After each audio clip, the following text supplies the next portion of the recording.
Welcome to Vegas Startup Scene. I'm Jason LeDuc, and this is your rundown of what's happening in the Southern Nevada tech ecosystem for the week of December 8th, 2025. Let's kick things off with some capital news that could make a real difference for Nevada founders operating in underserved areas. Advantage Capital is actively looking to deploy about $10 million into Nevada-based companies located in MTC-eligible census tracts. They're hoping to find at least 2 more strong, growth-ready businesses here in the state, especially those expanding into new facilities or products, recovering from a tough year, or denied traditional financing because of collateral or concentration challenges. This is a rare opportunity for companies that don't fit the usual bank profile, but are creating quality jobs and pushing innovation forward. If you know a founder who fits the bill, Advantage Capital wants to hear from them directly, and we've got Leah Hendricks' contact info in the episode notes. Meanwhile, big congratulations to Onboarded for joining the Battleborn Growth Venture Capital Program family. Onboarded is a Nevada-born HR tech company based in Lake Tahoe, and they're building the essential infrastructure that makes onboarding, compliance, and workforce activation seamless for everyone from startups to gig platforms. Their mission is all about reducing friction and helping people get to work faster, and it's great to see a homegrown team with mountain grit making moves at the state level. And if you're an angel investor or just angel curious, you want to mark your calendar because Gathering of Angels is back on Tuesday, December 9th from 9:30 a.m. to 11 a.m. Pacific time. This month's lineup includes 3 high-potential companies pitching live on Zoom, 4 Humanity Baby products with a mission-driven line of premium baby gear, Spaceling out of London redefining social media with AI and 3D environments, and Vertiseer, an AI-powered data intelligence platform already driving revenue and performance lifts for advertisers. Complimentary access for invited angels makes this a great chance to see bold founders doing exciting things across consumer goods, digital platforms, and high-intent data. Also this week, we have one more shout-out for the 3rd annual Las Vegas Investor Conference on December 11th, 2025 at the Sterling Club on Paradise Road. This one-day summit connects more than 300 investors and industry professionals across sectors from AI and blockchain to medtech, gaming, real estate, sustainability, and more. For startup founders, there's a designated startup fast pitch option, a 3-minute rapid-fire pitch to investors that gives early-stage companies direct exposure and will be moderated by Brian McMahon. Beyond pitching, the conference also offers broader participation paths, presenting companies, raising capital, exhibitor tables, in-person attendance, or a free live Zoom webinar for remote attendees. If you're a founder looking for funding or an investor scouting new ventures, mark December 11th on your calendar. This could be a key moment for building connection here in Las Vegas. Looking forward to seeing you there. Here's a look at what else is coming up in the ecosystem for the next few weeks. Crypto Mondays, hosted by the Vegas Blockchain Center every Monday at 160 West Wyoming Avenue in Las Vegas. Sin Shop live stream events Mondays and Fridays from 7:30 to 9:30 p.m. each week. Vegas Crypto Group hosts Multi-Chain Mondays every other Monday at Sierra Gold, 9465 Southeastern Avenue, and Crypto Clubhouse on Tuesdays from 6 to 10 p.m. at Goat Bar, 3805 West Sahara Avenue. Web3 Wednesday every first Wednesday of the month from 7 to 9 p.m., now at the new location, Loaded Empanadas in Boca Park.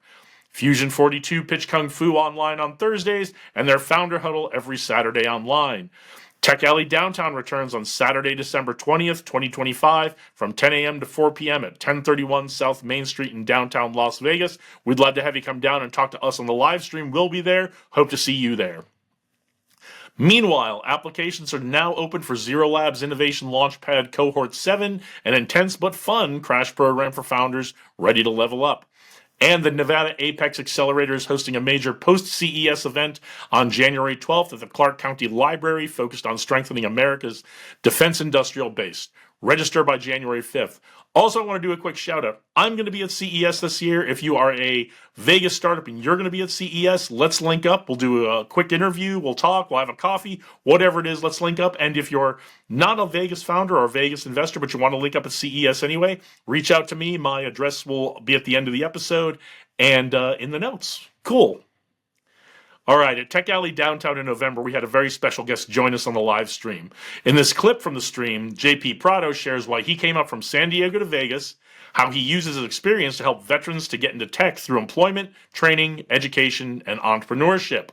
In LA, we just had Velocity Conference, which is a Latino GDP growth conference for Latinos in education and entrepreneurship and entertainment. And we had a subset called Vetlocity. Okay.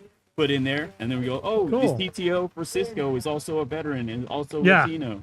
So like when we find those those things, then we like to highlight them, because if just one person hears this, and I'm sure you're probably the same way doing these kinds of things all the time, it's just in terms of marketing, digital marketing, or word of mouth, it's just each one teach one is a military terminology, right? So, if they just see us doing things that, I'm fortunate to kind of like have a non-linear pathway, going from avionics on jets and helicopters to teaching semiconductor engineering with my grad degree in education, to supporting all aspects of the transition pipeline in different ways, because it's still a very complex process to come from the military to outside, whether it be 4 years or 10 years or 20 years.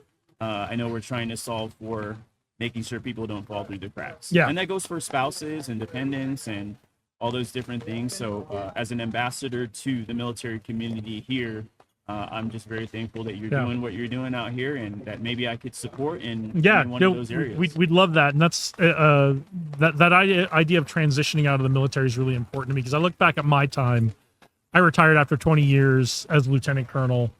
And now that I've been out for a while, like I'm involved in the tech community here, like if I had a young lieutenant or a young airman come to me and say, "Sir, you can't convince me otherwise, I'm getting out, but I want to go into a career in tech.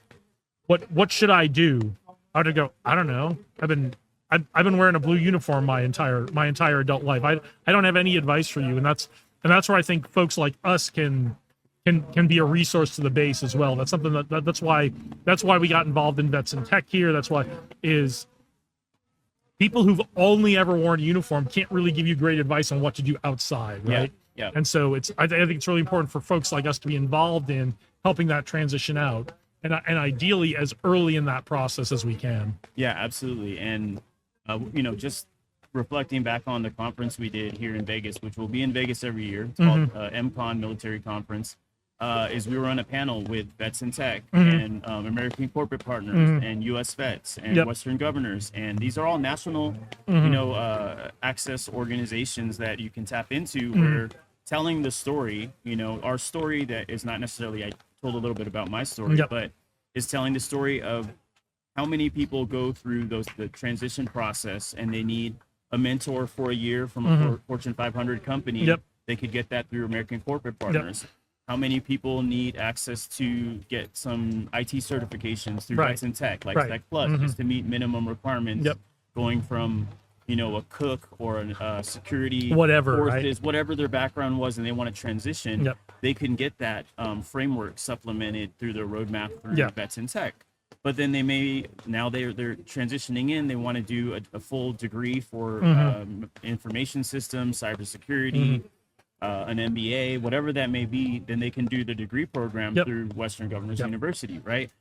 But also outside of all those things, then they want to find somebody that they can relate to. So what drives me is just, I know people gravitate to someone who can relate to them or is like me, or someone that I want to be.